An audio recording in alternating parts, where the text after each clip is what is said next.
Hello dear students, আজকে আমি আবার নিয়ে চলে এসেছি আরো কয়েকটি শর্টকাট ম্যাথস নিয়ে, যেগুলো তোমরা দেখেই মাত্র মুহূর্তের মধ্যে অ্যান্সার করতে পারবে। দেখে নাও সেই অঙ্কগুলো কি কি আছে।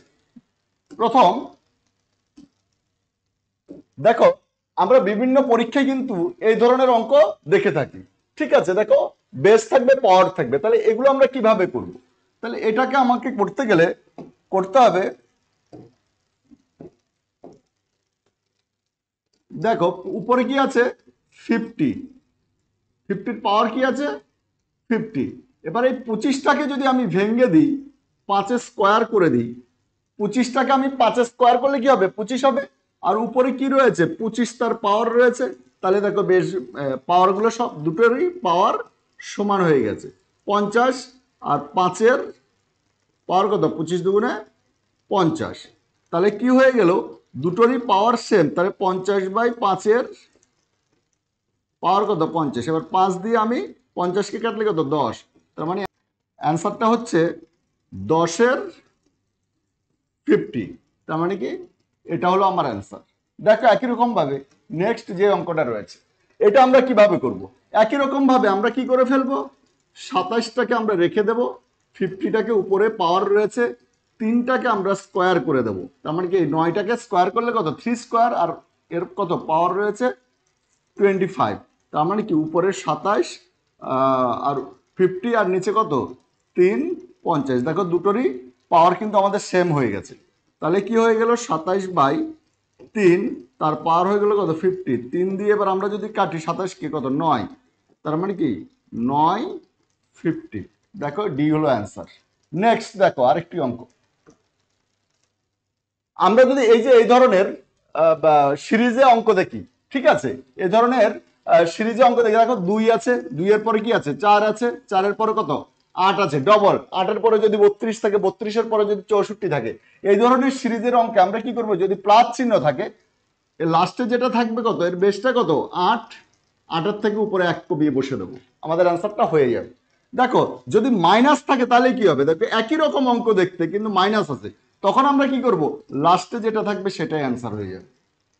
প্লাস থাকলে কি হবে, এর নিচে যেটা থাকবে সেটা লিখবো, একদম লাস্টের নিচেরটা আমরা লিখে দেবো কত 8 আছে, 8 লিখে দিলাম, উপরে শুধু 1 কমিয়ে বসে দেবো। কিন্তু যদি মাইনাস থাকে তাহলে একদম লাস্টে যেটা থাকবে সেটাই অ্যান্সার। তাহলে দেখে নাও নেক্সট এর থেকে যদি একটু বড় করে দেয় তাহলে আমরা কি করে করবো। দেখো একই রকম ম্যাথস, 2 2 দুগুণে 4, 4 দুগুণে 8, 8 দুগুণে 16, 16 দুগুণে 32। কি বলেছি, প্লাস চিহ্ন থাকলে নিয়ম একটাই, 32টা আছে লিখে দিলাম আর উপরে 1 কমিয়ে বসে দেবো, তার মানে আমাদের এটা হয়ে গেল অ্যান্সার। কিন্তু মাইনাস যদি থাকে, দেখো একই রকম 2 4 8, 8 দুগুণে 16, 16 দুগুণে 32, যদি মাইনাস থাকে তখন লাস্টে যেটা থাকবে সেটাই অ্যান্সার। দেখো ঝটপট হয়ে যাবে অঙ্কগুলো।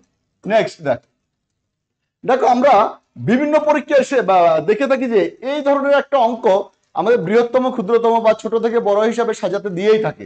ভেরি ভেরি ইম্পর্টেন্ট, এটা যতগুলো অঙ্ক দেখালাম না, সবচেয়ে ভেরি ভেরি ইম্পর্টেন্ট অঙ্ক হলো এটা।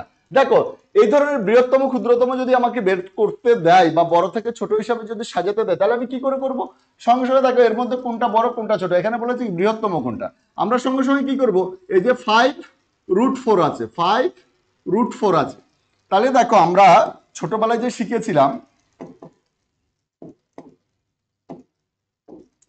ছোটবেলায় শিখেছি, দেখো এই 5টা যখন রুটের ভিতরে থাকে আমরা যে কোনো একটা সংখ্যাকে কি করি, আমরা দেখো যদি 25 থাকে, যদি রুটের ভিতরে 25 থাকে তখন কি করি 5টা বাইরে চলে আসে।